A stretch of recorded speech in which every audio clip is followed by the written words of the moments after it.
April the 3rd, 2018 at 2 p.m. in Council Chambers.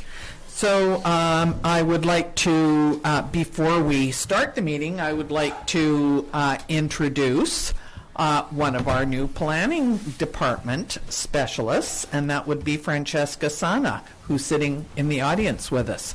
So welcome, Francesca, to Asuyas. We weren't waving at you, Roy.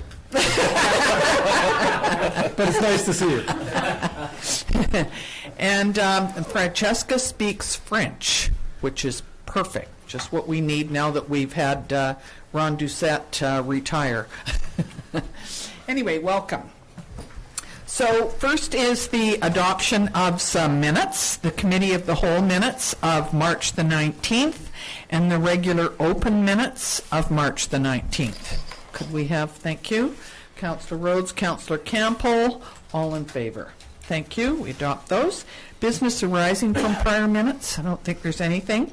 And introduction of late items. We have one item. It would be business number 5, and it's the Fire Department Mutual Aid Agreement, and that will be added on. So that has been publicized for a couple of days, so it's not new.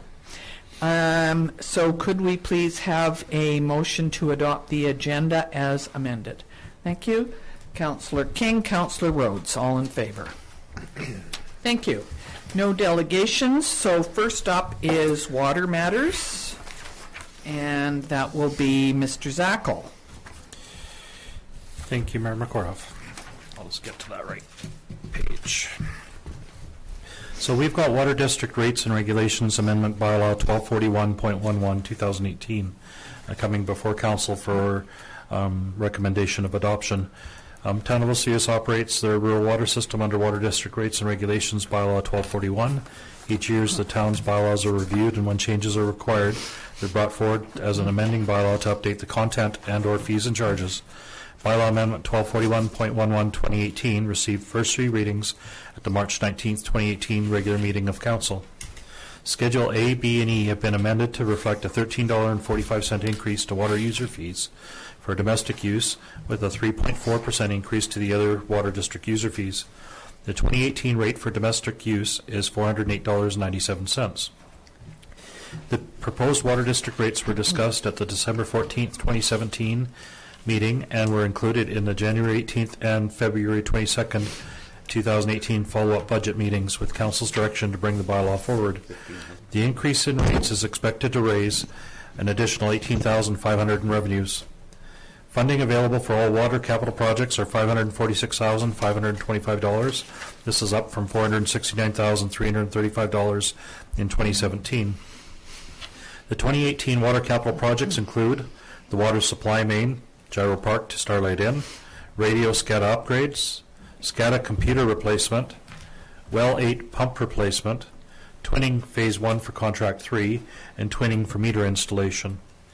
Implications for community: improved water infrastructure, improved water quality. Organizationally, there's no changes. Budget: increased revenues will assist with water capital projects. Significant dates: bylaw needs to be adopted before billing can go out. Sustainability: continued effort for protecting the environment, reduction of carbon footprint, and financial sustainability, ensuring the proper use of water supply. And the options before Council: to adopt Water District Rates and Regulations Amendment Bylaw 1241.11 2018, and option 2 to rescind third reading and make further changes to Bylaw 1241.11 and reread for a third time. And the recommendation before Council and Water Councillors is option number 1. Thank you. Council, anybody like to? I move option 1. Okay, and you're seconding that? All in favor? Thank you very much. Thank you. The first 3 readings were already given, so this has been discussed at some length. Next is a letter that we have received from the Miss Universe Canada delegate, and should I read it? I should, okay. To whom it may concern, my name is Gina Pereira, and I reigned as Miss Asuyas back in 2013, 2014. My duties as the ambassador for the town included traveling across British Columbia, going to different communities, promoting Asuyas. Other duties of mine included volunteering, attending local events, and being a role model in the community.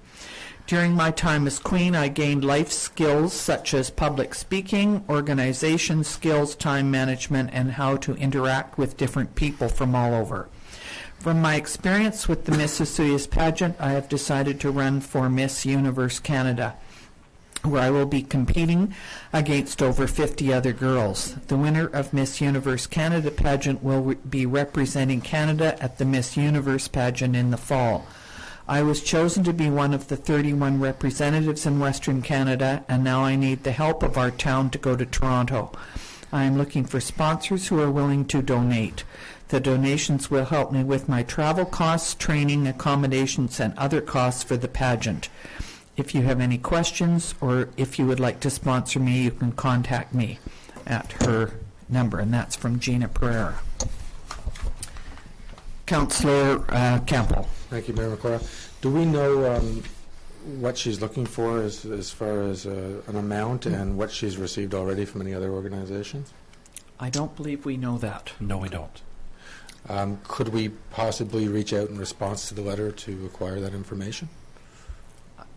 Absolutely, we could. Do you need a motion for that, or just some direction? No, just a direction. Okay, that's just direction. Councillor King? Thank you, Madam Mayor. Was there kind of a timeline around this? Was it important sort of to need the money sooner than later? I mean, we do have a little bit of money left in the grant and aid, Yes. and I could see supporting this to 500, or because we have supported other youth in our community going somewhere to represent, especially that town will get lots of recognition. Yeah. Ultimately, reading the letter from Miss Universe Canada, it states that the pageant is in the fall of 2018. So I'm sure there's some work that she has to do prior to that. Okay. But by waiting 2 weeks to get a little bit more information, It's not unreasonable. doesn't hurt. Okay. Mr. Zackel, I believe it's taking place in the summer, and then there is another competition. Whoever wins that will represent in the fall, in the first Oh, okay. paragraph. Okay. It Yeah, says it it's is. taking place in Toronto in the summer. Okay. Is there any benefit to having this young lady speak at a committee of a whole meeting so that we can ask some questions and I gather think some that would be a information? very good idea. Could Give her some we experience, arrange for too. her to come in and do that? I think Mrs. that Hilton? would be appropriate. I agree. Then we can ask her all those questions. Okay. Thank you very much. You don't need a motion to do that? No, you're good. Okay. Next is the foreshore and lake zoning amendment, the Wibit Water Park, and that would be Ms. McKay. Thank you, Madam Mayor. A little bit of background on this. During the November 20th, 2017 regular open meeting, Council resolved to consider North Joy Road Park as a potential location for the establishment of an inflatable water park, and requested that Okanagan Wibit present its proposal at a public open house, which was subsequently done. At the January 15th council meeting, direction was given to staff to proceed with an application to the province for a license of occupation to allow Okanagan Wibit to occupy a portion of the waterfront area, as shown on the attachment in your report. And probably up here real quick. Town staff have applied to the province for the appropriate license, and Okanagan Wibit has also applied to the province to obtain the required permits, and I've just recently heard back from the province, so that is in the works. So the area within which the inflatable water park will be located is currently Zone W1, or public water use, in the Foreshore and Lake Zoning Bylaw 1294-2012. In order to locate this, the water park in the foreshore area that we've delineated for it, it requires rezoning to the W4 or commercial moorage zone. And we're also needing to add inflatable water park to site-specific use in the bylaw. So the proponents at Okanagan Wibit have now formally applied for the rezoning, so we're now bringing it forward to council. So the attached site plan identifies the approximate location of various equipment, including the inflatable water park, a temporary registration office, and 4 to 5 life jacket storage bins. The water park itself will be anchored and surrounded by swim markers, which will also be installed by Okanagan Wibit at their expense. As previously noted, the applicant is also responsible for all provincial approvals. far as the implications of this proposal are concerned, with respect to the community, an inflatable water park could be an asset for Soyuz by serving as an additional attraction. The public will have further opportunities to provide comments and feedback at a subsequent public hearing during the bylaw amendment process. Organizationally, town staff are coordinating with the province for tenure over this portion of the waterfront. The new tenure will include a request for consent to sublease to the applicant, and the applicant, again, is responsible for all those fees as well. In addition to Okanagan Wibit's financial responsibilities, that includes the liability insurance, the lease fees, property trusses, etc. Lease payments for the use of the municipal land will also apply. Any additional costs incurred for environmental assessments will also be the responsibility of the applicant. As far as significant dates, town staff are moving forward with the rezoning in order to help facilitate Okanagan Wibit's target opening for this summer. However, timing for the opening of the water park is completely dependent on various factors, such as the necessary approvals from the province, and of course, the outcome of the rezoning process and comments heard by the public at the public hearing. So, as far as sustainability is concerned, Section 11, approval under the Water Sustainability Act for changes in and about a stream is required. And as I mentioned, Okanagan Wibit is in the process of obtaining the necessary provincial approvals. And the preparation of an environmental impact assessment is also at the discretion of the province. Now, the options being proposed today are council grants first and second reading to the zoning amendment and sets the public hearing date for April 30th. Option 2, council directs staff to provide additional information, or option 3, council abandons the proposed bylaw amendment. Staff is actually recommending option 1, the council grants first and second reading to the zoning amendment bylaw, and then sets the public hearing date for April 30th. Good, thank you very much. Do you see this as something which conceivably could happen by the summer? I mean, these things always take time, and there's apparently several things that haven't happened yet. Been recent discussions as late as last Thursday with the province. They're actually working on it to meet that deadline for us. Oh, good. So what we would do is we will hold the bylaw at third reading until all the other checks and balances are in place, and then I'll just bring it forward for final adoption. So Okay. once we get approval from the province and everything else is in place, and the Director of Community Services is comfortable with where they're going to use Gyro Park for the life jackets, et cetera, Sure. then we'll bring it forward. Okay, Okay. good. Did you have a question? Yeah. Councillor Campbell. With Councillor Rhodes and I being part of the Waterfront Steering Committee, I feel like we've done more than our due diligence on looking at this project based on location. Any potential challenges or concerns we had have been addressed. And beyond our own, my concern is always the bureaucratic red tape at the provincial level and everything that needs to be done to make this happen. And I would like to see it happen for this summer.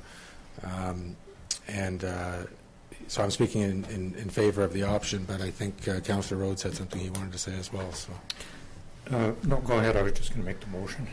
I'll make the motion. I think you want two motions here, am I correct? So the first motion to grant first and second reading? What's the second motion? To set a public hearing. Gotcha. So I'll move option number 1, that council grants first and second readings to zoning amendment bylaw 1294.03 2018. Okay, and we have a second Yeah, for I'll that? Thank you. All in favor? Thank you. Did you want to speak to it Yeah, I had a first? I'm comment sorry. about it, yeah. Go ahead. Thank you. Thank you, Mayor McCordoff. I just wanted to echo Councillor Campbell's comments. I've been very much in favor of this from the very beginning. I like this location. The two other previous ones that we had, and we're kind of scoping out. This one I think is going to work a lot better. I did want to draw attention. I know a lot of folks in our community wanted this to be a highly controversial thing, and I've really heard from a lot of people about it, but it's all been very, very positive. It's an amenity that's going to work well and be well used by our community and by a lot of our visitors during the summer months. The one question that I have been asked more than anything else is, why was I not given the opportunity for input on it? And, there has been one public meeting, and I wanted to make sure that everybody knows about the public hearing. It's an opportunity to stand in front of council and give us your ideas and opinions or comments or criticisms about it. And I really, I wanted to kind of talk about that for a couple of minutes and drag it out as long as I can, only for emphasis that it's on April 30th, and it is an opportunity for you to step up to the plate and let us know how you feel about it. Thank you. And I was at the public meeting that they held. It was at the Sonora Center a couple of months ago. I know Dillis was there at the time, and it was very. The Wibit people were extremely good at explaining. And they gave very specific answers, and I felt very comfortable at the end of that meeting with the information that they gave. So I know that there were some people that were there at that meeting that were quite concerned about parking was one, and a little bit of noise and that kind of thing. However, Councillor Rhodes is correct. There will be an opportunity on the 30th to bring those up again. Okay, so we've passed that one. Now, would you like to move the second motion? I'll move the public hearing date of April 30th. And do you want a location for that as well? I have a suggestion. It will be right here at 4 o'clock. Okay. Mm-hmm. I was gonna suggest a lot of times we have right in the planning office and that type of thing. I think the venue should be, yeah, I know it's here, but we might want to look at another location. I think it's going to be well attended, but I suppose we can accommodate it here fairly well. Let's try it here for now. I think a lot of those people maybe had their questions answered, the ones, but Yeah, you could be right. You never know what. Yeah. Thank you, Mayor. I've not heard from anyone actually since they moved the location from Fort Lyons to Gyro. Okay, But that being said, I'm pretty new too. But no, I've not heard any negative response or comments at all at this point. So, but we'll see. I mean, if the response is very large, then we can hold it over for another day if we need be. Let's wait for the next meeting on the 16th and see if there's been an increase in people wanting to attend, or then we could think about changing it if we need to. But my thinking is that might work just as well here. And just one final note, we did in fact schedule it on the 30th on its own, so there was nobody else in attendance for any other public hearings or at that time, like we didn't put it on with any other items. So you're right, it's not a council meeting date, No. is it? So it would be at 4 o'clock, and That's it would be correct. here? Okay, I'll just leave the motion as the date and the time, April 30th, 2018 Seconding at it, 4. or- Okay. And you're seconding it? And everybody's okay? Yes. Sorry, the only thing I would say is if you do think there might be any concern, we could have it at a different time. I wouldn't want anyone to think that we were holding it at 4 o'clock and that impeded What anybody's do you think? ability to attend, but I'll turn to our CEO in charge today. Ultimately, by utilizing the council chambers, we have Granicus, so it gets out to the public even Thank more. you. So that is a positive. We don't have that set up in any other location. So Right. That's a good trying point. to utilize our space here is the best. Do you think 4 o'clock is a good time, or would it be better to have it in the evening? Because sometimes we do say public hearings, public meetings are held in the evening. I know I don't know. Yes. Ultimately, I think this one would be better in the evening. In the evening? As do I. Yeah, so is that okay? I'll just turn now to our Director of Corporate Services and ask if herself or Brianne would be able to attend. It's a Monday The- night. Yeah, no, 7 p.m., I the think so. 30th of April. I know Mrs. Hilson isn't available, so I'll just see if, because Okay. it's an evening meeting, but I don't think I have anything scheduled that night. But if it was at 4 o'clock, it would just Run through the day, yeah. Yeah. But I'm pretty sure I'm free. Can we leave that for the next meeting then, and just have a look at this and confirm that in 2 weeks, or before you put it out in the paper? No, you'd rather do it now. Okay. It looks like I'm free, so. Okay. So, are you going to make that motion that we have it at that time, or at 7? Absolutely. Of course. What time? 7 p.m. At 7 p.m. Does that At make 7 sense? p.m. 7 or 6:30? Okay. Ultimately, we have to advertise in the paper for 2 weeks as well, so We that's should where do we it need now. to do it That's as why soon as I need to possible. know now. So I would say 7 p.m. Give people a chance to have dinner and be able to attend. Okay, are you all right with that? Perfect. 7 p.m., and you're seconding that? That's Thank you.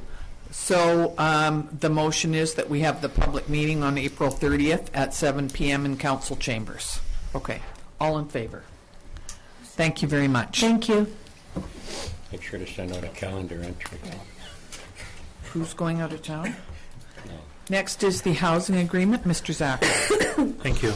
So the Town Meadowlark subdivision is a 27-lot subdivision, and Elcar Construction has entered into an option of purchase agreement with the Town of Vesuvius to purchase these lots in 2016.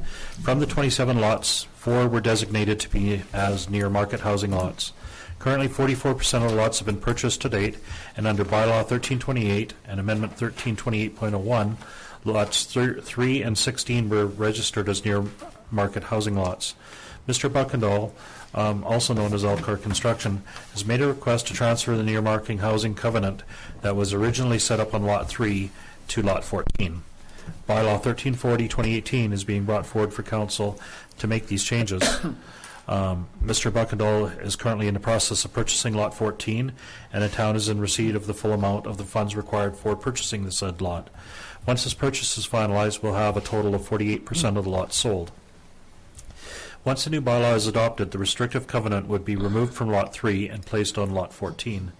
It is recommended from staff that this transfer be acceptable at this time, as there is still 52% of the lots remaining, and the 2 remaining near-market housing lots would come off of the remaining lots. Bylaw 1340-2018 received first 3 readings at the March 19, 2018 regular meeting of council. Options before council: option 1 to adopt housing agreement bylaw 1340-2018, option 2 to maintain existing bylaw 1328-2017, and recommendation is option number 1. Thank you. Council, what do you think? Councillor Campbell? I think we discussed this at a previous meeting, but so is the feeling that we're going to be sitting here again in a period of time doing this again, and taking up staff time and taking up council time by moving these near-market homes around? Go ahead. Thank you, Councillor. Through the chair, I would say that's a very real possibility. I would also say that it's probably a very real possibility that we, at the staff level, should be visiting the idea of the program and maybe looking at fine-tuning it so that it's more desirable, and also, as in discussions with the Director of Financial Services and the Chief Administrative Officer, we do realize that we need more clarification from the lending institutions with respect to how the 15% from the town and the 15% from the developer will play into it. So, we do need to fine tune it a little bit. So I think it is a very real possibility that we may be having this consideration of moving the unit again until we clarify some of the program. There's a reason I asked the question, and I wonder if it makes more sense at this point to revisit the whole idea here and look at how it's proposed for the near market now from the 20 years to all of it. Clearly, we're not seeing the movement that we thought we'd see on the near market lots. Rather than do this piecemeal and come back and look at this every other council meeting, does it make sense then to ask for a report on recommendations from yourself on any changes we might want to see on the near market housing agreement? Thank you again through the chair. I think that that's reasonable direction to staff. I think it would be appropriate to maybe see this one move forward at this time, and then along with that motion, or we could also have a recommendation to staff to bring back a report as soon as possible on some options for council to consider to make the program a little bit more people a little bit more receptive to the program would be reasonable.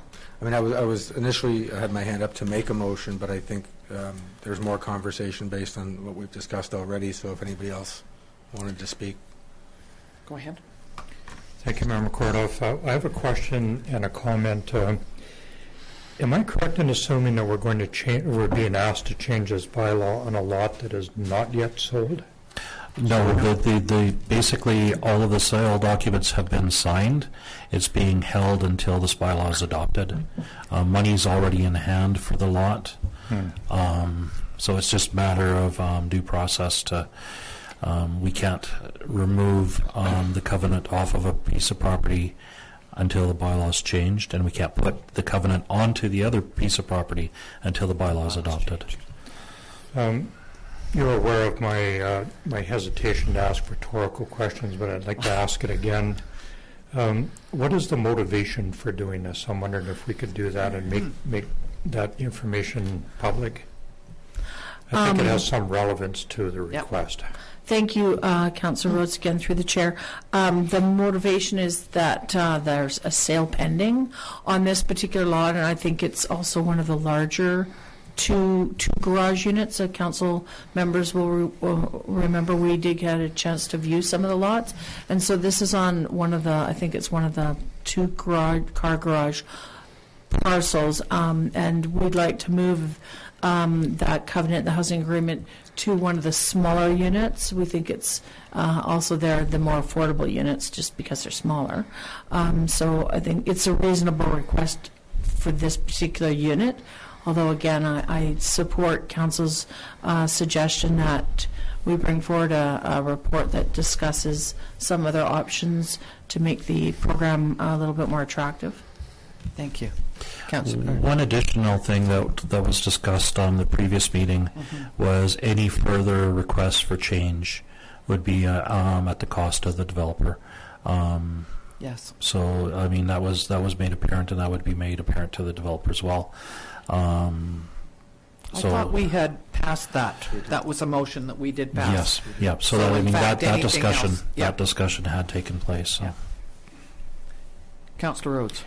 Thank you again, Member Kordoff. I do have some concerns, but I'm getting a sense that staff is comfortable with moving forward with this. I like the idea of being accommodating.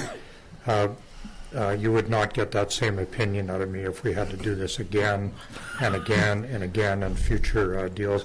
This particular one, I'd be happy to support it by making a recommendation based on option number 1. Thank you. Are you seconding that? Good. Thank you very much. All in favor? Okay. Okay, so now did you want to make another So motion? do you need direction or a motion as far as Two. bringing back a staff report? I don't believe so. I believe a staff report is in the works. Okay. I think that's something that our CEO was working on Yep. prior to leaving, just trying to get all the information that we can to inform council. And to be clear, we're talking specifically about the near market. The near market housing program, how we're going to do it, basically how we're going to deal with that. So we're trying to get as much information we can from the financial institutions to help us out as well. Thank you. Good. Councillor Thank you, King. Madam Mayor. Do you know what type of timeline that is? Is that for the 16th or way next month? Because usually we make a motion for a report. You just tell him he's working on one. He will have a report probably at the worst case scenario within the next 2 meetings. Okay, thank you. It's something that we need to address. Yeah, and yeah, need to right. address soon. Yeah, because this could go on again. Yeah. Okay, thank you very much. Did we vote on that, Mrs. Hilson? Thank you. Okay. So the next is Mr. Davis, off-street parking regulation amendment bylaw. Thank you, Madam Mayor. Staff has included a paid parking service in our annual business plan at the boat trailer parking lot. In order to move forward, we need to address the off-street public parking regulation bylaw number 1274-2010. Staff is bringing changes forward to bylaw 1274-210 to address fees associated with paid parking at the boat trailer parking lot and how it is managed. Currently, the service is managed by the town office and the Hotel Motel Association. Installing the service will make the system more efficient and will be economically beneficial as we move forward. Amendments to the section boat trailer parking are attached. The old Schedule B will be deleted and replaced with the following fees. Daily rate $5, weekly rate $30, and monthly rate $150. The unit we are installing will have the option of entering a license plate and paying by credit card only. Bylaw officers will check the vehicles by logging onto the system and reviewing if any trailers are expired. If trailers have not paid for parking, they will be subject to fines and a wheel immobilizer, making it unmovable. In terms of implications for the community, keeping boat trailers off the street and providing a more efficient system to control the service. Organizational, staff involvement includes purchase of the machine and training to operate and maintain the self-service parking machine. Budget of $20,000 under our capital budget. And significant dates, May the 1st is our target date. The parking lot is operational from May to September on an annual basis. And in terms of sustainability, this enhances the use of the parking lot, making it more efficient, and provides an opportunity for revenue generation to assist in sustaining the service into the future. The options before council, for council to read off-street parking amendment bylaw 1274.03 2018, first, second, and third time. Option 2, for council to make changes to the off-street public parking amendment bylaw 1274.03 2018 and refer back to staff. Or option number 3, for council to abandon off-street public parking amendment bylaw 1274.03 2018. And staff is recommending option number 1. This will streamline the service, making it easier for bylaw control. Thank you very much. Can I ask one question? Where did you come up with the amounts? Is that based on what other people charge in other communities, or? A little bit of both. We looked at what other people actually charge in other communities, and we wanted to make it still a service that people weren't inundated or overcharged, or still a service that's economically beneficial. It sounds very reasonable, I think. Councillor Campbell. So if we looked at, we're talking about a $20,000 spend to implement this program. Looking at past usage of the boat trailer parking, do we have any idea of what kind of revenue we'd be producing annually to offset that cost? Just a little bit. We at max, I think we would have anywhere from 60 boat trailers at one time, and that obviously would be our, the peak season in July and August. If we actually had an average of 20 to 30 boat trailers, it would easily be paid off in I wouldn't say in 1 year, but it would be a really quick turnover. Okay. Thank you. Good. Thank you. Councillor Rhodes. Thank you, Mayor McCordoff. So I'll make a resolution based on the wording in number 1. I do have a couple of comments after No problem. Councillor King, go ahead. Thank you.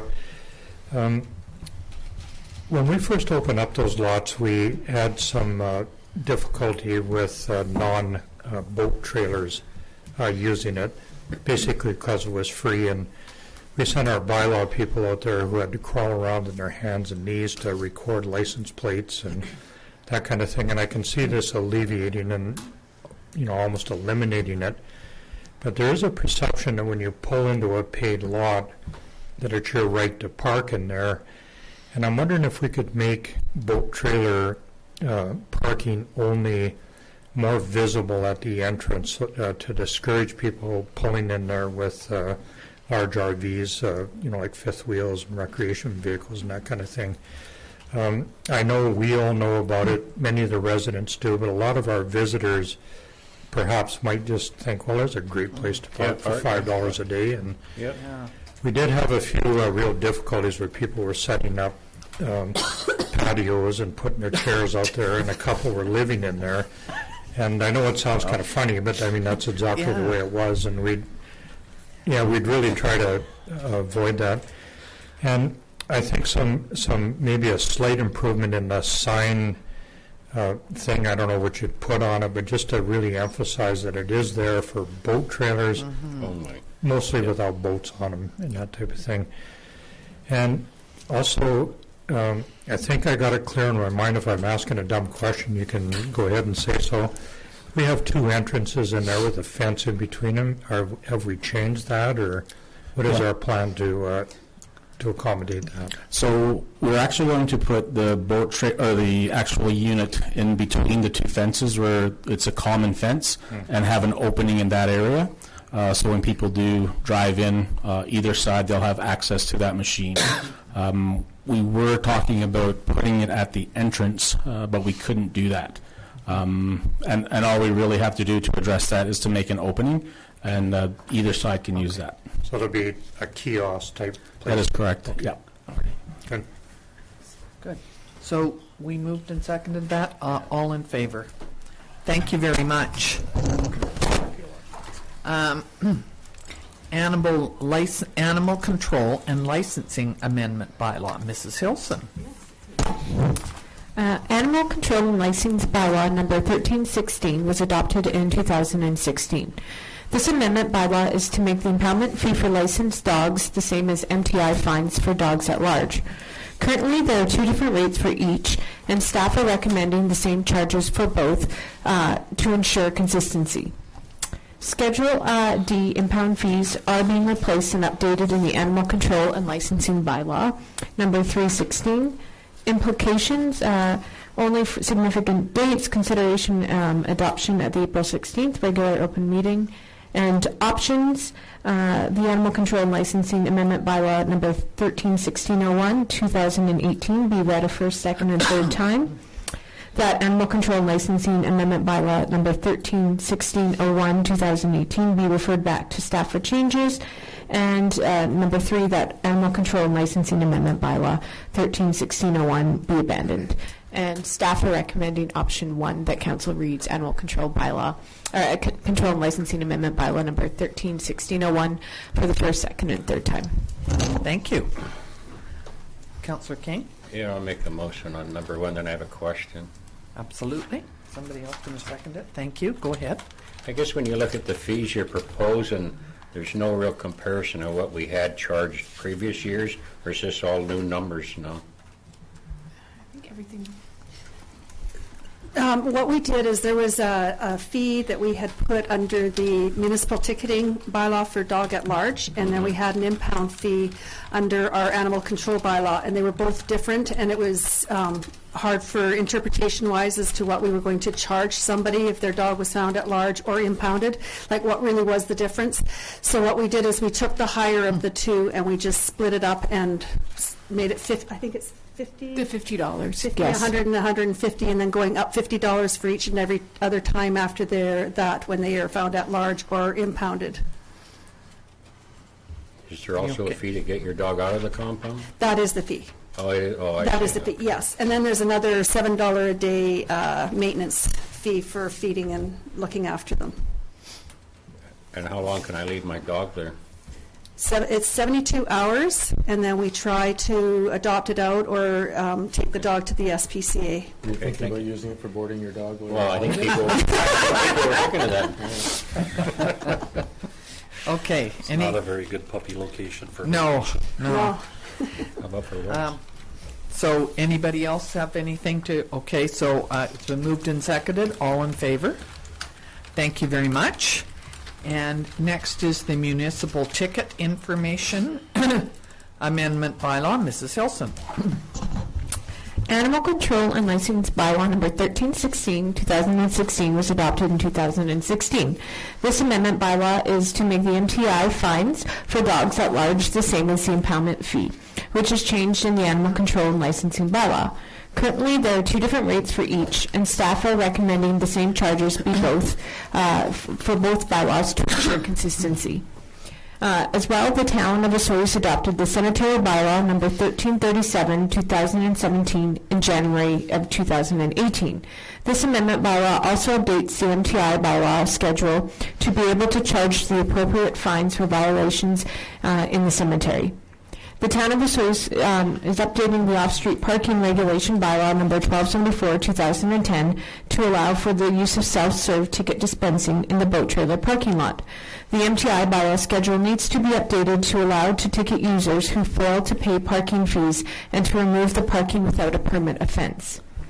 So the review schedules 1, 5, 6, and 13 are all being replaced and updated in the Municipal Ticket Information Amendment Bylaw number 1279, 15. Implications, just significant date of considering the adoption at the April 16th regular open meeting. And options before council, that the MTI Amendment Bylaw number 1279 be read a first, second, and third time. That the Municipal Ticket Information Amendment Bylaw be referred back to staff for changes. And the third option is that the Amendment Bylaw be abandoned. And staff are recommending option 1, that council reads the Municipal Ticket Information Amendment Bylaw number 1279-15 for the first, second, and third time. Thank you. Councillor Rhodes. Thank you, Mayor McCordoff. I'll move option number 1. Thank you. Councillor Campbell. Seconding that. All in favor. Thank you very much. Next is the Cactus Jalopies Bike Jumping Funding Request. Mr. Davis. Thank you, Madam Mayor. The Cactus Car Jalopies organizers requested funding of $5,500 to offset the cost of the bike jumping component of the event. This request was made through the community grant program. This type of request is an approved source of funding through the Resort Municipality Initiative Program, and therefore it was not approved for a community grant. The Community Service Grant Committee recommended that this funding be approved through RMI funds. In order for this event to be approved for RMI funding, a council resolution is required. This event has received funding from the town in the past, and it is a very worthwhile event for the community. For community implications, this has been organized for many years and is a huge success that offers a family-friendly event for the community. The budget of $5,500 through the RMI funds.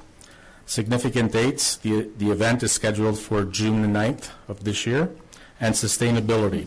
This event has been held annually and has evolved into an excellent source of entertainment with financial benefits to the community. In terms of options, for council to approve $5,500 from resort municipality funds to offset the cost of the bike jumping component for the Cactus Car Jalopies event. Option 2, for council to approve a lower amount of funding from the resort municipality funds to offset the cost of the bike jumping events. And option number 3, for council not to approve the funding at this time. And staff is recommending option number 1. This is an event that brings a wealth of people into our community and has an economic benefit for all. It has been very successful over the years, and it is one of the largest events that is organized in town. This event also supports nonprofit groups by donating funds to various entities. Thank you very much. As a parent, it drives me nuts to watch this because I just think I sure wouldn't want my kid up there, but they do an amazing job and it draws huge crowds. So I think it's been funded by RMI funding for many years, has it not? Isn't that where the funding has come from for the last 5 years? Okay, thank you. Councillor Campbell. Thank you, Mayor McCordoff. So this event, I want people to keep in mind, was a grassroots event that went on for several years without assistance from the town or any marketing organizations, and grew organically to become a well-known event in the Okanagan. With the help of Destination Osoyoos over the last couple of years and some funding through the RMI, the event was allowed to grow, and it has. And it's brought a ton of people into the community that wouldn't otherwise be here on that particular weekend, spreading economic development through the town on that weekend, both in restaurants, retail, hotels, and otherwise. So I'm really happy that this has come to us to support again through the RMI funding. And having said that, I'd like to move option number 1 for council to approve $5,500 from the resort municipality funds to offset the cost of the bike jumping component for the Cactus Car Jalopies event. Thank you. And Councillor King has seconded that. Did you want to speak to it? Councillor Thank you, Mayor McCordoff. Well, how good is this that we have our acting CEO who's also our finance director? I'd like to ask, first off, do we have the funding in RMI to support this at this time?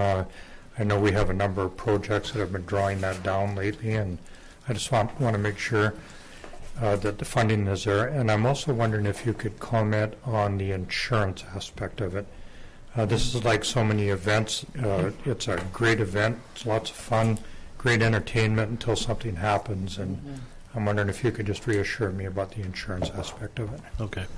So as far as the funding available through the Resort Municipality Program, we do have funding available for this. So that's the one thing.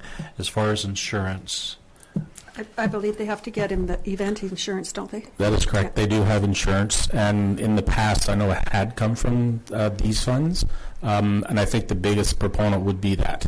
So they do have that, and they will have that in place. That is a requirement through our special event. That's right. Once again, it was a rhetorical question, but I was looking more for the, the meat and potatoes of the insurance policy. I mean, you can get all different kinds of insurance. Do we have criteria, and are we, guaranteed that it's not going to come back to us and, yes. that something tragic happens? Yeah, or? it is. It is something, the minimum, I think, was $5 million. That's good. And that's part of our special events insurance. I think they go above and beyond that, though, because they want to protect themselves as well. I can check that, though. Okay, do you verify that? Do you actually look at the policy? And Yes, yeah. Okay. They actually give us a copy of their policy as Yeah. part of the That's application. all I was wondering about, actually. Well, I assume that would be naming the town of Osoyoos on that policy. As an A&I, They yes. do, yeah, they do. I'd like to point out that one of the main jumpers in this was a young man who actually grew up in Osoyoos, and he went to school here. Okay. His father was in my grade 1 class. Can't miss an opportunity. Of course he Well, was. I knew he was looking at me that way, like, who did you teach? You So find out that you were a student at school when you you might have been. So the DeMellos are. You would have remembered, trust me. I would have. The DeMellos are a well-known family in the South Okanagan, and I think that. And I've forgotten the young man's first name. Kyle. Kyle. Yeah. I think he started off by doing it on bikes many years ago before he ever got to this stage where he's very well known now around the world. But you're quite right to ask about the insurance, because I know that he had quite a bad accident a few years ago. Yeah. And he's just lucky that he's able to continue doing what he loves to do. So thank you. We voted on that? Yes, okay. Next is the Resort Municipality Initiative renewal. Mr. Zackel. And this really helps with saying we've got money available. So the town of Osoyoos is designated as a resort municipality. The town received $378,993.97 in 2017. Our contract expired March 21st of this year, and a new agreement is being brought forward for council's consideration. This new agreement between the town of Osoyoos and province of BC is for a period of March 22nd, 2018 to March 31st, 2019. The first payment of $177,140 will be received once the agreement is fully executed. Implications for community is continued funding to improve amenities in the town of Osoyoos. Budget, estimated additional funding of $379,000 to be received for 2018. Significant dates, first part of funding will be received once the agreement is fully executed. Options before council to authorize mayor and corporate officer to sign the attached agreement between the town of Osoyoos and province of BC. Option 2, to delay the signing of the attached agreement. And the recommendation before council is option number 1. This allows the municipality to continue receiving funding for the resort municipality projects in the community. Thank you. And we're absolutely delighted that that the government saw to continue the funding, although at this point I believe it's only for 1 year, but we will certainly work hard to make sure that it continues. Councillor Rhodes. Thank you, Mayor McCorduff. I'd like to move option number 1, and I have a comment as well. Sure. And Councillor Campbell is seconding that. And go ahead with your comment. This program was initiated by the previous Liberal government, and it's one of the primary reasons why we have so many great amenities in our community right now. I'd like to acknowledge and thank that government for, creating this program and keeping it in place for so many years, and to also thank the current NDP government, right from the premier right down to the staff people that work in tourism and everything in our province, for continuing on with this program. And as Councillor Mayor McCorduff mentioned, it is a 1-year program, but I think the future is still pretty good. The benefits to our community are enormous, and we are only one community, and there's many communities in our province involved in tourism. 14. Yeah, I know how many there is. I was going to comment on the ones that do not share in Okay. it. And there are very, very a large amount of them that take in a large part of our population. So how lucky are we? This is one of the greatest things that's happened to our community in a long, long time. And thanks to the NDP government for carrying it on for another year. Thank you. Councillor Campbell. Thank you. I agree with most of what Councillor Rose just said, but I like our education funding and everything else. I find it incredibly challenging that there's no predictable funding moving forward. When we look at projects like the Gyro Park project and phased projects that can be done over several years, it makes it really, really challenging for us to plan those long-term projects when we don't have a line item on the budget. And this RMI money is still considered discretionary funding, which can be changed at any change of government or by the current government at any time. I still think we as a municipality, with others, resort municipalities through UBCM, need to continue to put on pressure for some predictable long-term funding for this initiative for us to really be able to utilize it in the best way we can.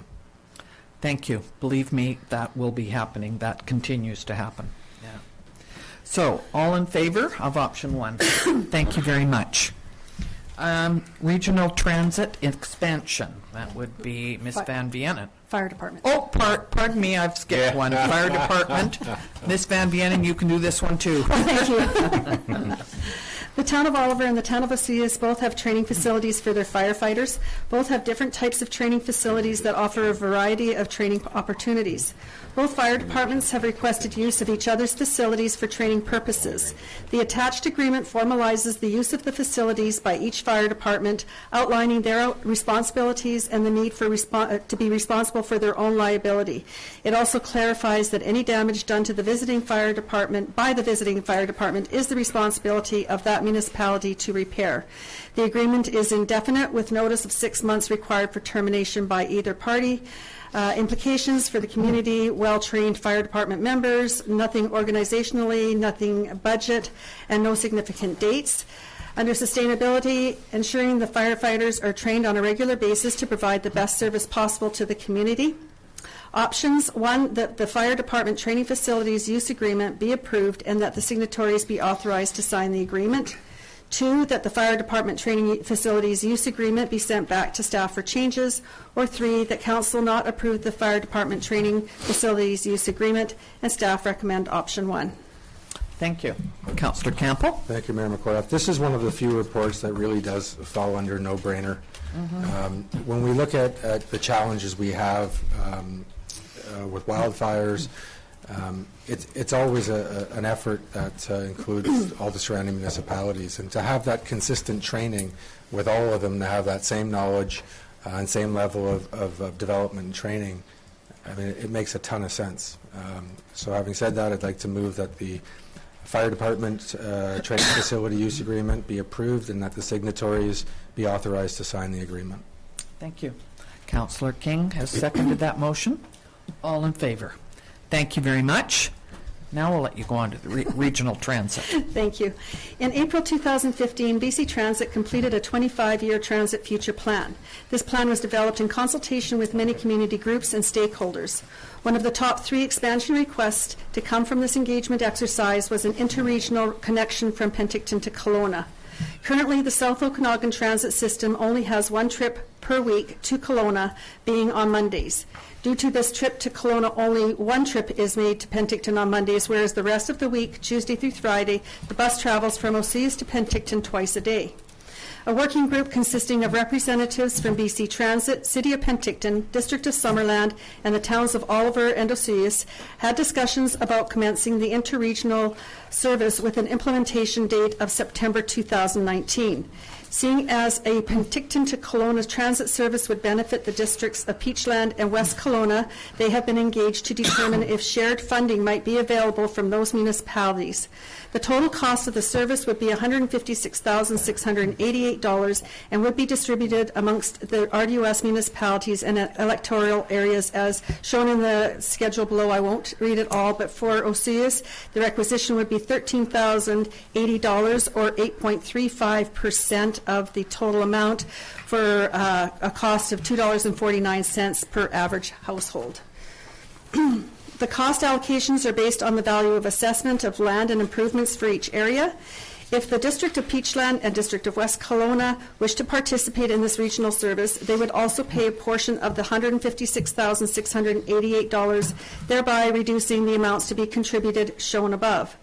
The Regional District Board will be reviewing a memorandum of understanding with BC Transit, which will confirm the RDOS willingness to proceed toward establishment of a regional transit service bylaw, which would require electorate approval through the alternate approval process. The MOU also sets the RDOS as the primary local government partner with BC Transit for the interregional service agreement. A copy of the draft MOU is attached for information. In 2017, the total tax requisition for the South Okanagan Transit was $46,691, of which Oseas paid 38.36%, or a total of $17,910. In 2018, the total tax requisition for the current service will be $49,500, of which Oseas will pay $18,988. The town of Osea's portion of cost for the Penticton to Kelowna expansion is estimated at $13,080, therefore increasing Osea's share to a total of $32,068 in 2019. Implications for the community: availability of transit from Oseas connecting to a bus to Kelowna Monday through Friday. Organizationally, continual involvement in the RDOS Transit Focus Group meetings. Budget: approximate increase in 2019 to the transit budget of $13,080. The exact number will not be known until the commitment to participate is received from Peachland and or West Kelowna. Significant dates: BC Transit needs to start implementing deliverables under the MOU this spring, so time is of the essence. And sustainability: continuation of improved transit services to the citizens of Oseas.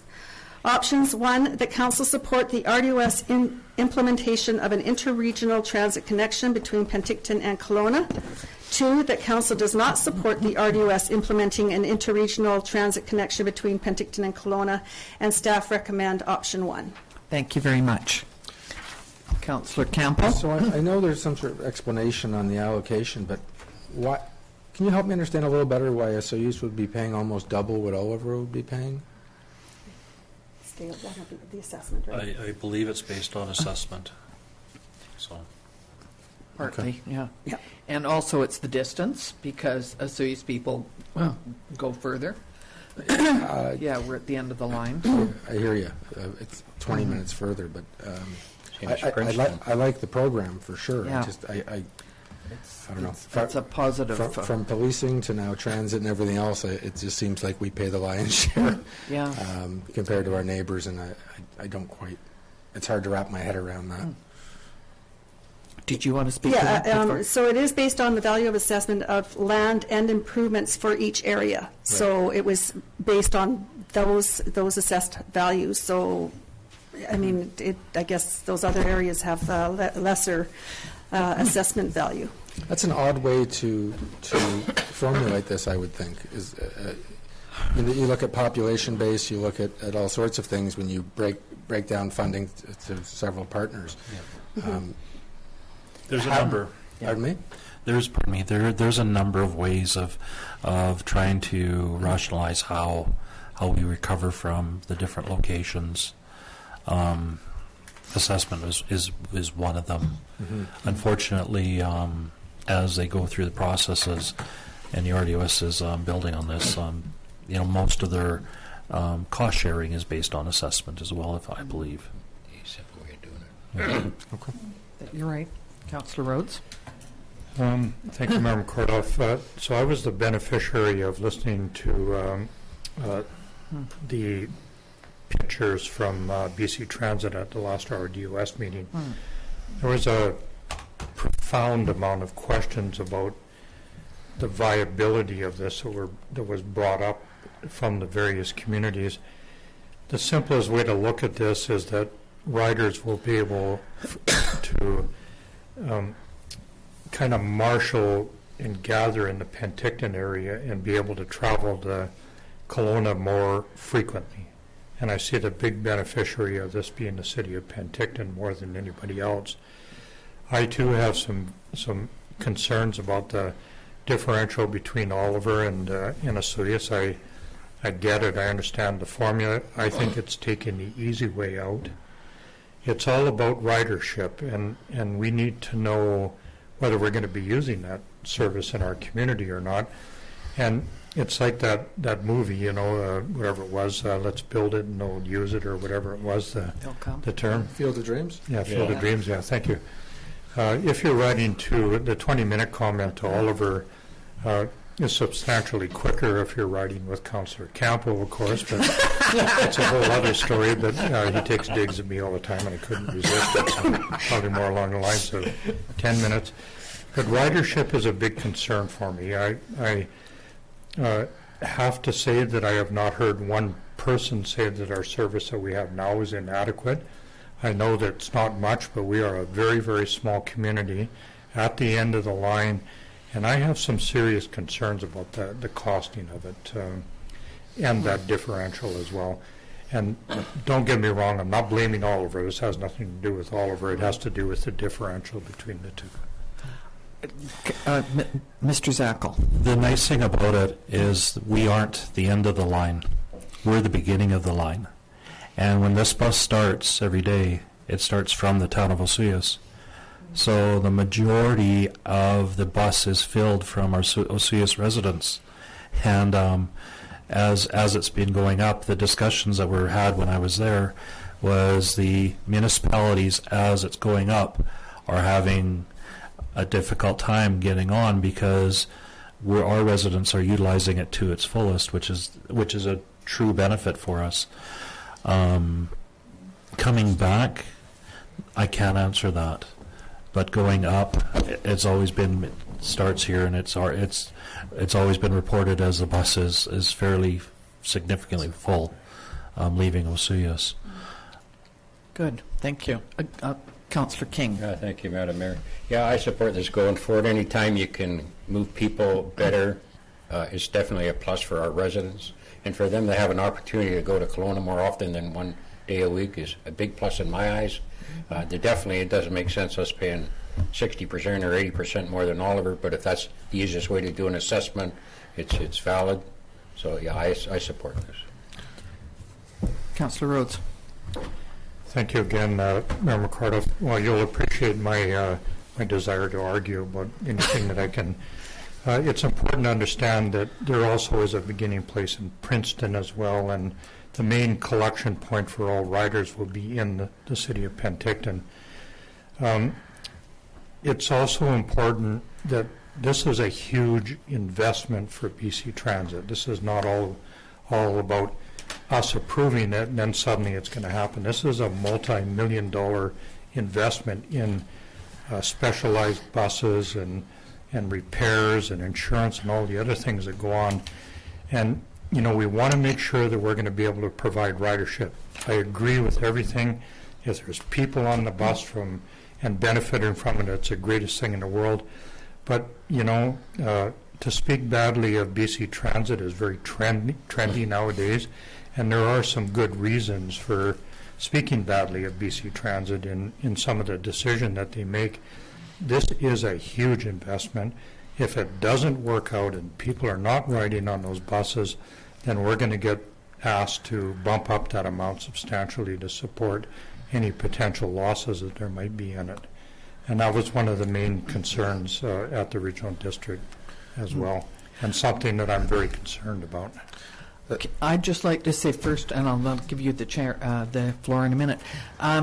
Two of the things that I thought of right away that are positive about this are medical appointments. So right now, anybody going on the bus has to have a medical appointment on Monday.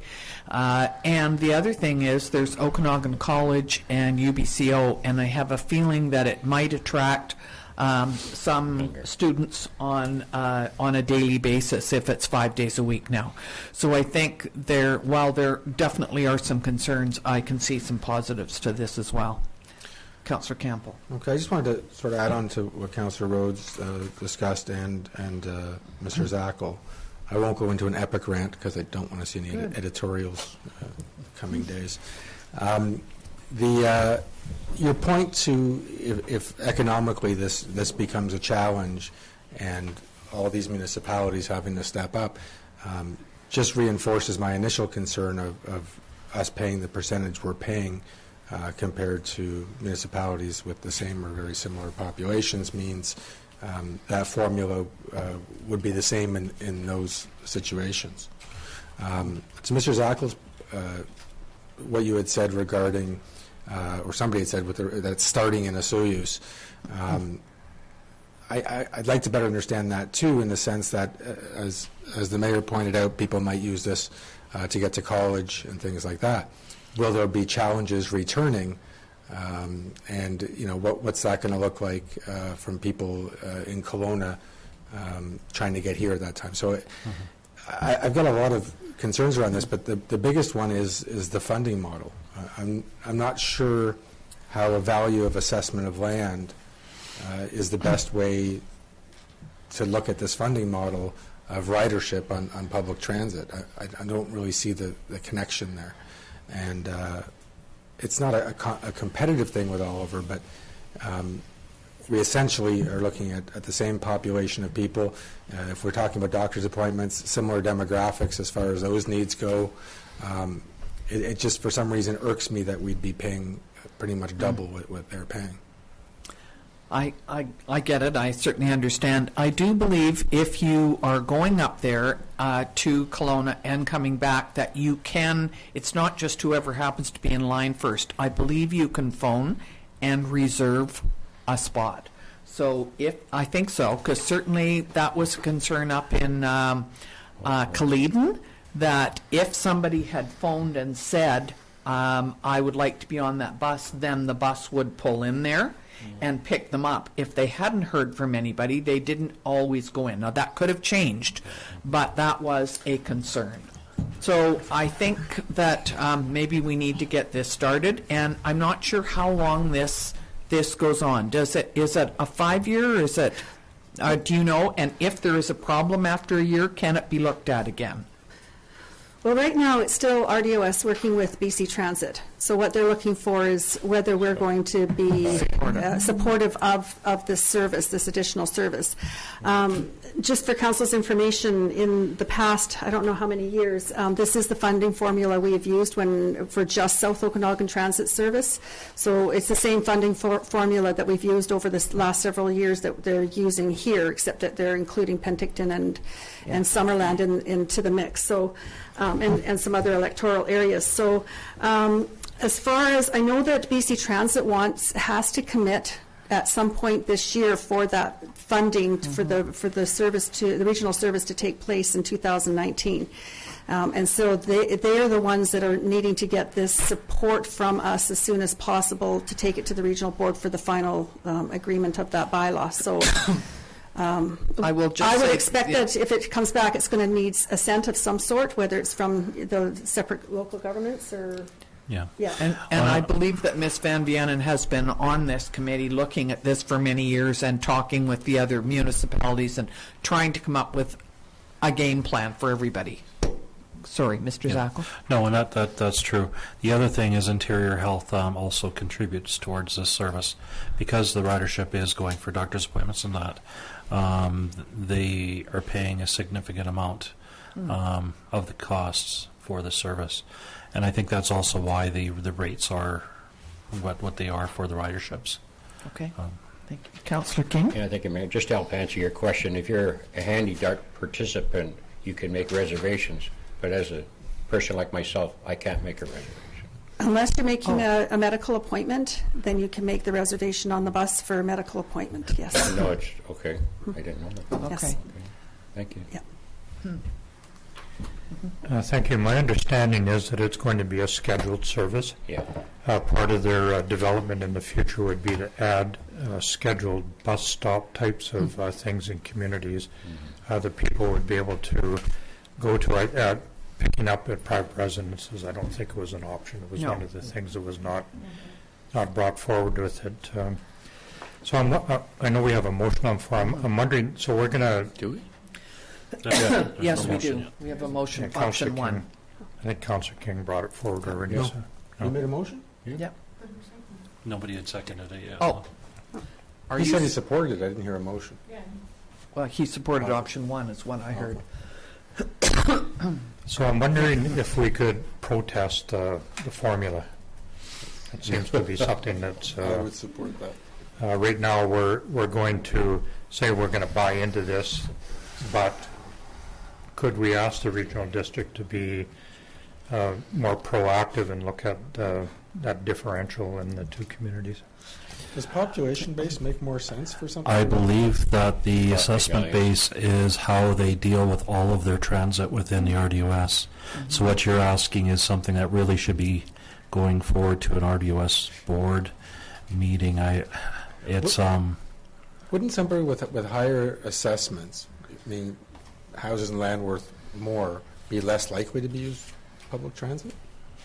You would think so. I'm just thinking. They might have here, fast but cars. It would appear to me that lower income people would have more need for public Yeah. transit. So. Well, what we're seeing is our existing service that we had for South Okanagan Transit, the municipality paid approximately 31% of those costs prior to it going up to the RDOS.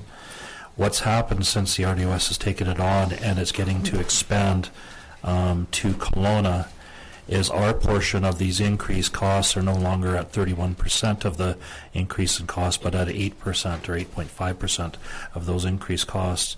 So this is definitely, in our opinion, a great benefit for our community, which now we've got buy-in from all of the rural areas and the city of Penticton contributing towards. So we see it from a different perspective of even though there is a difference in rationale of Oliver versus Osuyas, it's far better than what it was in the past, and now we've got our residents being able to go even up to Kelowna rather than just to Penticton. Is this based on a timeline so is this based on a funding model for X amount of years, or is this permanent, or?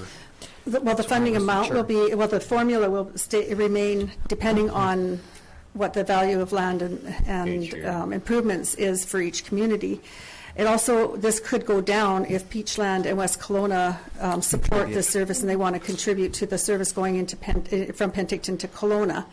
But as I said, Sorry, on the flip side, though, if our property values continue to go up, we'll continue to be paying more. But so will the other municipalities, so right. But they might not be going up. it's hard to say. So Oliver's $233 per household, and Osuyas is $249. So it doesn't seem like such a you huge look at it from difference that when you side look of at things. that. That's right. It's only And we're It's only talking 16 cents more for Osuyas over Oliver for the costs. Yeah, I think it's been looked at many, many times. It's been discussed at the regional district, with South Okanagan Transit. I think this is a good thing to go forward. I certainly understand the concerns, but I think for the small amount in terms of what we would each pay, it's worth going with this and giving it a chance to see what happens, because the benefit in the long run is that we have much better service and more consistent service. So I certainly support this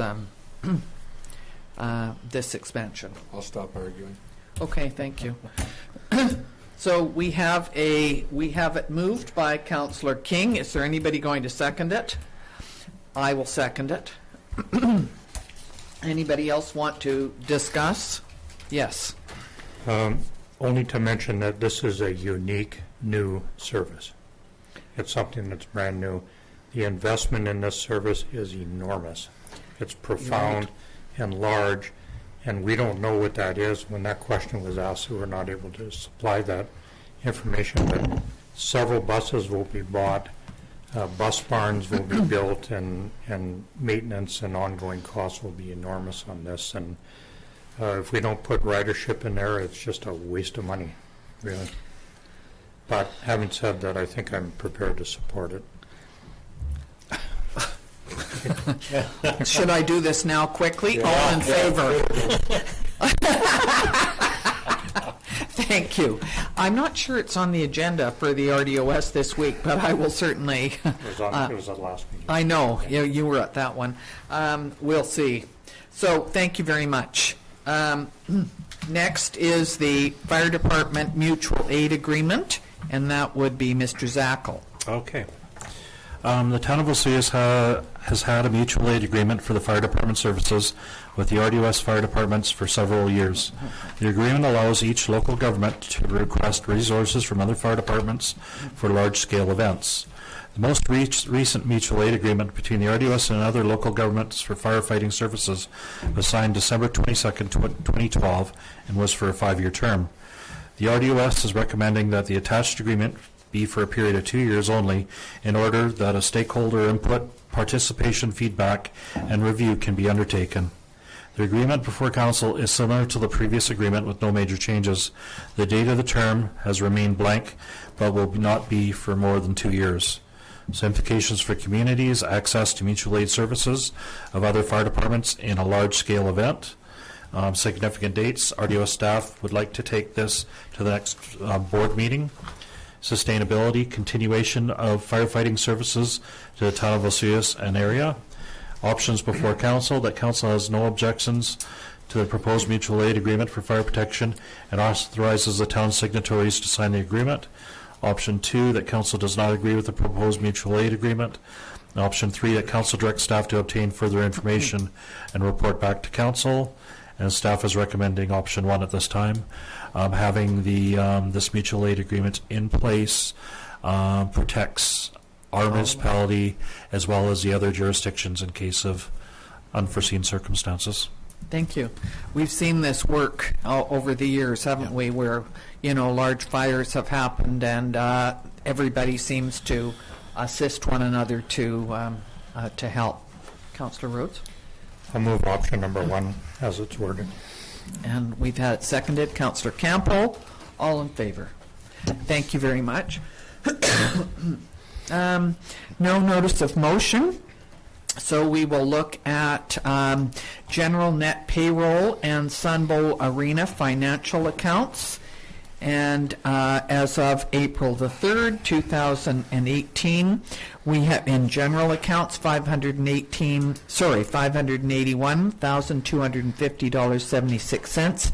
Sunbow cash requirements of $2,474.41, and net payroll. Oh, and those two would be done by consensus. And net payroll $105,126.98, and that will be for information. So committee reports, none, and CAO report, are you going to talk I about have done one in Barry's absence, so. Thank you. Our CAO is currently away on vacation, returning next week. Some activities to report on from the directors include Community Services Department, Slow Pitch League started on April 9th. 7 teams are registered. Minor ball begins practice April 3rd. Blast ball begins April 5th. Volunteer appreciation event is scheduled for April 21st at the Sonora Community Center. Operational services update. H&D Excavating is approximately 70% complete in their installation of a new storm sewer on Main Street between 85th and Park Place. The contract for the installation of new aerators in Cell 3 is now closed, and the contract will be awarded at the April 16th meeting of Council. Contract 3 of the Rural Water Twinning Project has begun, and Superior Excavating is approximately 40% complete. Maxim Constructor has completed the repairs at Town Hall front entrance roof and is in the process of installing shoring on the old fire hall. Mike Johnson Excavating Limited has been awarded the contract for the construction of the West Bench Dog Park, and Town of Osea Street Sweeper is now operational and will be out sweeping daily. Under Finance is finalizing financial statements for the town and Sunbow for 2017. Parcel tax preparation, property tax calculation preparation, and updates to the user fees for our user fee bylaws, and this is for council's information to receive. Thank you very much. So we need a motion to accept it. Thank you. Councillor Rhodes, Councillor Campbell, all in favor. Thank you very much, Mr. Zackel.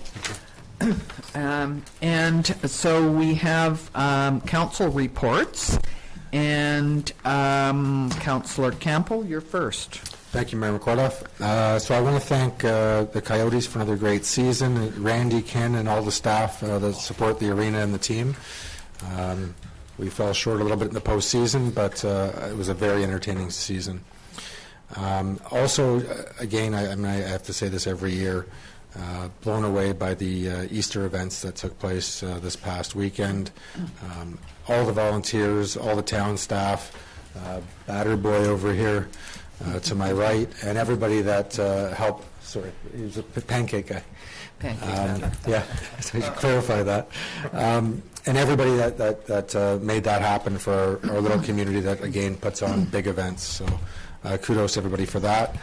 And I noticed a big difference in the last week or so with the Main Street construction and the congestion. And I'm seeing a lot more traffic on the side streets and the alternate routes, which is a good thing, and gives the workers an opportunity to focus more on the work at hand and less on the traffic coming from each direction. So thank you to the residents for using the alternate routes and using Main Street a little less frequently than they were. That's my report. Thank you. Councillor King. Thank you, Madam Mayor. Yeah, I got to say the same as Councillor Campbell. The Easter Extravaganza was just a fabulous event, lots of kids, entertainment. I don't know if the mayor's got any power to turn the heat on next year, but it's pretty cold when you're up at 7 a.m. in the morning, setting up.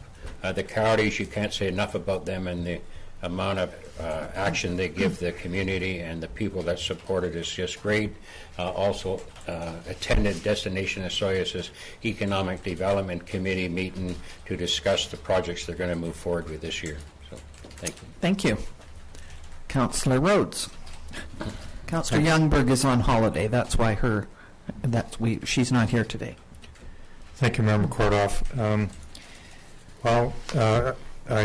I would like to be able to announce that I learned a lesson about ranting in council meetings, but I did want to mention that so many members of this community stepped up to the plate and thanked me for what happened. I'm not embellishing or making up anything other than the facts. 100% of the people that contacted me were very supportive. Which rant was this? It was about the cannabis because it's highly controversial. And some of the local media chose to make it an editorial and that kind of thing. And whatever the intentions were, it's irrelevant to me. I respect everything that the media does in our community, or most of it. My point is that there are many people in the community that do not agree with me on one point, and that's that they do not like the smell of cannabis burning. And my comment about I do was not intended because I sit around and smoke cannabis all the time. It's because it just doesn't bother me. And if anybody can remember, it was my comparison between that and tobacco smoke, and I far enjoy the cannabis smell more than that. So having said that, I would like to encourage my other council members to, and I know this goes against a lot of staff and that kind of thing, to speak up about things that you believe in our community an awful lot. Our council reports is our opportunity to not only talk about things that we have done, but it's also a good idea to use the time to express ideas and opinions about things, because when you think that nobody's listening, try ranting a little bit and you'll find out there's a lot of people that are listening. We'll leave it up to you. Yeah, well, I'm just trying to encourage my fellow council members to do the same occasionally, because it can be very beneficial, and you'll find that people are way more supportive than we ever thought about it. Cannabis is an issue. How big of an issue is it in our community, I don't know yet. We'll move forward and wade through all the pros and cons as we get more and more information and that type of thing. But thank you to everybody that was supportive, because there was a lot of folks that thought that it would be a bad thing and I'd feel terrible about it. I don't, and I respect every one of their opinions. So That's my rant about a rant. Yeah, rant about it. Yeah. Thank you. And you're not going to tell us about your trip to Edmonton and minus 20 degrees? Minus 21, actually, and with a good wind chill kicked in, too, yesterday. Wow. Yeah. You were lucky you got there and back in time then. Sure. Yeah. Thank you. And we always appreciate the rants from Councillor Rhodes. They're always interesting, and obviously townspeople do too.